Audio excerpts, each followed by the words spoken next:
Battlefield, baby. It actually feels like a Battlefield again, you know? This level of atmosphere has been missing for too long. Holy! You know when it's right. You just feel it in your bones.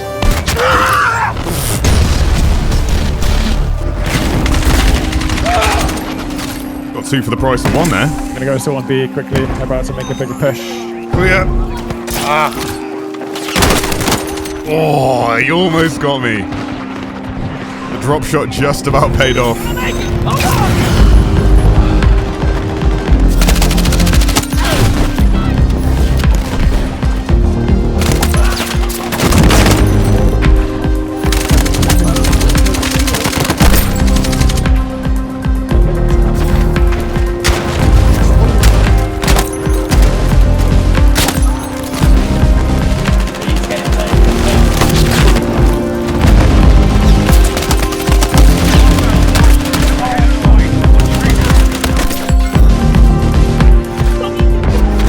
Stay with me. This is danger in here. I'm coming. Yeah, I saw him. You were flying. Keeping up suppression. Oh yeah, bring it down. Got 2. I need them headshots. Just like that. Just like that. God.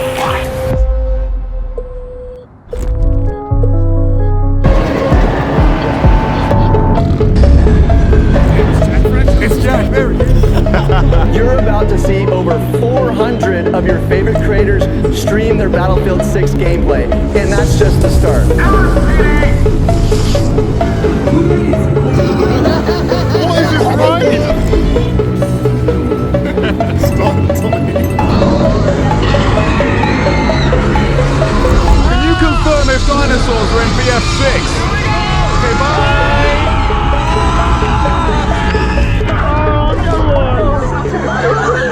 It was a bit more than we thought. Hello my friends and welcome to Battlefield 6. What an absolute whirlwind these past few weeks have been. I'm finally back from LA with what I can only describe as extreme jet lag. It's basically taken me a full week to recover, but it's good to be back on the horse just in time for the Battlefield 6 beta, which after playing against some of the best FPS players in the world and Tim the Tatman, I'm really looking forward to. Bro, this guy, Tomographic, has already shit on me. He just killed you again? Bro, the same guy just rocketed me across the map. Yeah. EA is sponsoring this video and therefore flew me out to LA to take part in the event, so a big thank you to them and an even bigger thank you to you legends for making this all possible. Now, the reception from gamers has been overwhelmingly positive for Battlefield 6, and having played a decent chunk of the game now, I think it's a very clear return to the classic Battlefield formula, drawing inspiration from Battlefield 3 and 4, 2 games I've played thousands of hours combined, and while I do think there's still some leftover 2042 DNA, this game feels like a legacy Battlefield by comparison. I want to make one thing clear though, and when a video is sponsored, I think it's understandable for you as the viewer to assume I'm just going to sit here and glaze the game like it's the best thing since sliced bread. I'm not going to do that, and I don't think EA and DICE even want me to do that. Regardless, when it comes to sponsorships on my channel, that's something I tend to stay away from. Like I said, this game is a return to form in many ways, and giving access to the community through Battlefield Labs to provide feedback and help them get closer to that original feeling that is almost a muscle memory in itself. The game has always walked a line between arcade and milsim, but there's this sense of immersion that's synonymous with Battlefield and you do not find it in its competitors.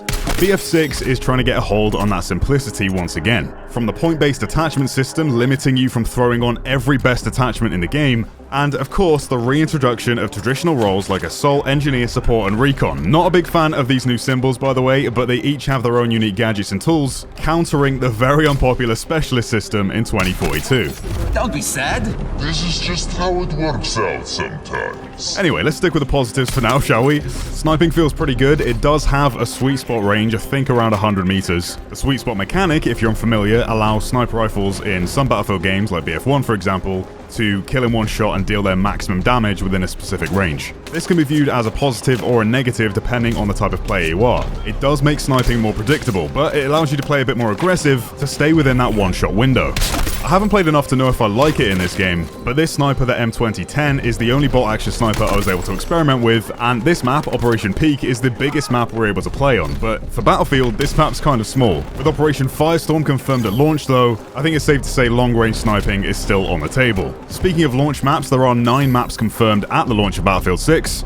Slightly concerning because I have played a decent chunk of the maps now and they've all been kind of small. There are whispers, however, that new maps are going to be coming thick and fast for this game though, so I guess time will tell. Battlefield 6 needs to make an impact and it needs to win back those OG fans. The strength of the franchise is all-out warfare, and unfortunately I don't think we saw a lot of that during the LA reveal event. If you want to win over Battlefield fans, you need to show them battlefields. It's a thought I couldn't shake while playing at the event, because it felt like we were doing BF3 Close Quarters DLC, and although that's one of my favourite DLCs to release in Battlefield, showcasing the smaller game modes and squad deathmatch for 90% of the reveal event kind of felt like a missed opportunity. I apologise by the way for the lack of gameplay I've brought home with me. Unfortunately I had some technical issues at the event and had to redo all of my settings, so you're currently watching a warm-up game from the day before the event. Luckily I kind of popped off and it turned out to be a good match, so drop a like if you're enjoying the gameplay. You might recognise some names on the receiving end of my sniper rifle. As you can see, at this point in the match, the buildings around me are pretty much fully destroyed. You can see this player using some micro-destruction to shoot a hole in the table. Didn't prevent him from getting shot in the face though, or his friend. I'm assuming and hoping, by the way, that this is one of the faster rifles in the game, and they don't all have this level of aim-down sight speed. As fun as it is to quickscope someone's jaw off, it is leaning a little bit more towards the sniping in 2042 as opposed to the legacy Battlefields. Goodbye, Benny Central. Just look at this destruction. Rubble piles all over the floor, buildings being held up by individual walls. Very bad company too, I would say. Another positive is that visibility of players, I find, is very good in this game. Never had a problem spotting anyone, and they're not all running around as Nicki Minaj. As you can see, I stayed too long on the roof of that building, and the entire roof came tumbling down with me on it. Placing a spawn beacon down here for my boys. Assault class is getting a spawn beacon now, apparently, so I'm hoping that the utility of the recon class is still good. But I do think respawn beacons being on assault makes a hell of a lot of sense. Encourages team play, and I think most recon players would admit that they often place them down selfishly on top of vantage points and skyscrapers that don't really benefit the objective. I remember at this point screaming for the help of Will from work, and he said no. At this point in the gameplay though, I think you can kind of get a sense of the feel and momentum, the movement that's in this game. Definitely more akin to BF3 and 4 than it is 2042. Here I am realizing my C4 is incorrectly bound, but then I figure it out and save all the boys. Dragging. We're now onto dragging, and man, this might be my favorite feature that they've added to Battlefield. It feels like it always should have been here. And it should have been in Battlefield 5. But it's so great, it's so simple, and so effective. I love it. That's all that needs to be said. You can even see blood trails, like, being left behind as you pull your teammate and revive them, which is a simultaneous drag and revive mechanic. Battlefield Labs has really enabled them to hone in and polish this game, and that includes the map design. So they've released heat maps showcasing how the matches flow, and how players move within them. So you still have flanking routes and bottlenecks and hot zones that are highly contested, but Labs has really enabled them to get it right this time, alongside our feedback, which is huge. Especially with how wrong they got it in 2042 and the scale of those maps, 128 players, way too big for their own good. And here we are now, on the final approach as we storm the objective to take this hill. I am playing at max FOV in this footage, by the way, so if it looks a bit fishbowly, we were playing on huge monitors at the event, at least compared to what I'm used to. You can see that slide there as I got into cover quickly.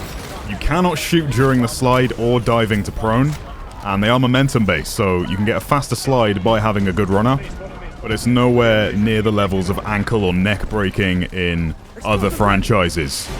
Still, that's going to be an aspect of the movement you either love or you hate. I'll be interested to hear your thoughts after the beta has come to a close and you've got some good reps in, so to speak. but I understand that some fans might be worried about potential hyper-aggressive pacing. But if you played 3 and 4, you already know the pacing of this game. I was trying to get lucky with some C4 here as we kept them at bay, but I think I was doing a pretty good job with the sniper. I do think throw animations need some work, especially frag grenades. Like, I am not a fan. You just snap throw them so quickly, and it feels like more of a get-out-of-jail-free card than it does a tactical nade throw, you know? And when all of these bonuses come into play, as you unlock faster ways to use your gadgets and your utility and UAVs and all that stuff, it's yet to be seen because I haven't played like the full game, but it could be more of a concern than it is a positive for the franchise. Again, time will tell. I think it's too early for me to sit here and do an in-depth breakdown review of everything I played, when we don't really know how much content we're getting with this game beyond the 9 maps. But again, it is leaning more towards the classic experiences, so the gameplay itself isn't too complicated, and it shouldn't be. Some pretty sick jet gameplay for you here. I love the look of the cockpit and the HUD. Generally, I think the HUD is a bit too excessive. I miss when the tickets at the top of the screen were actually above the minimap. Oh yeah, I was lying by the way because my jet was on inverted. Did I mention my settings reset at the start of this play session? Here I am spawning into the gunner seat of the attack chopper. I've got Tommy Rage as my captain, and we're raining down hell on top of these innocent men. All of the turrets felt good, no matter what sort of vehicle I used, the tanks, the choppers, here we are getting shot out the sky, and then Tommy dies holding my hand. But yeah, that simplicity can be a red flag for some people. They think they're playing the same game all the time, right? Like, if it is a comparison to BF3 and 4, why get this game if those games exist with more content? And I think if that were the case, then BF3 and 4 will be absolutely thriving. But they aren't. As great as those games are, they've had their time, and people just want a modern shooter in a modern setting, and they want that modern shooter to be Battlefield. Oh, fuck shotguns. You can hear my friend Bong there getting mad at the shotguns in the game because they were kind of busted in this build. Hopefully in the beta it won't be quite as bad.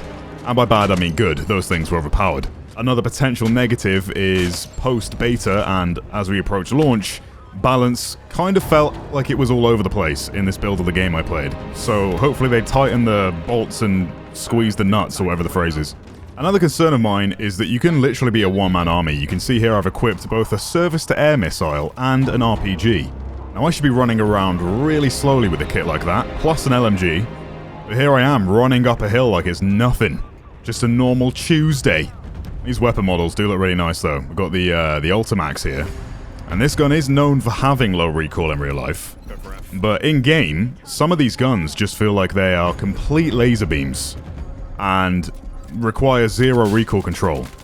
But of course, they've reduced visual recoil and recoil effects in games now, which used to plague Battlefield, but at least then they felt individual and had some kick.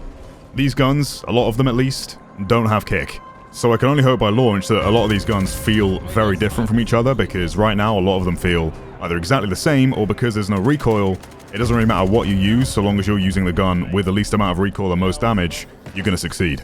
And I know the expression no recoil gets used a lot on guns with low recoil. What I'm saying is I could hold my mouse up in the air, fire a few rounds with some recoil, and then when it steadies out, I could fire like the remaining 50 rounds without controlling recoil. There's no way I'm the only person to give that feedback, so I think that will see some changes. And on the topic of changes, how exciting does Portal look? This is giving me major Death Run Reach vibes, and I'm all for it. I'm going to make some sick maps in BF Portal. You watch this space. With that being said though guys, I've kind of reached the end of the gameplay I have. Unfortunately, most of my footage is really laggy and unwatchable, so I'll have more coverage during the beta. And speaking of the beta, here are 10 early access beta codes for the 7th onwards, courtesy of EA. Thank you again to them for sponsoring this video, and of course for flying me out to be a part of the Battlefield 6 reveal event. It was truly memorable, as you saw in that intro. And yeah, I'm about as excited as I am skeptical for the release of BF6. Hopefully the servers are unaffected, and I'd really love a server browser at some point, but I hear that's not in the game. You know, there's a lot to like about this version of Battlefield, but it's not perfect. I want to temper expectations, and I'm really looking forward to playing with the boys, because, you know, we need a game to bring us all back together, and I'm thinking BF6 might just be the one, so long as they can deliver a good live service. There's nothing wrong with going back to basics, you know, you compare two burgers, they might look the same, but they taste different. It's the contents, the ingredients, put together to make that simplistic formula that matters. Oh my god, what an analogy, and I think I stuck the landing. Thank you guys so much for watching. Leave a like if you enjoyed the video, subscribe for more, and I will catch you legends on the battlefield.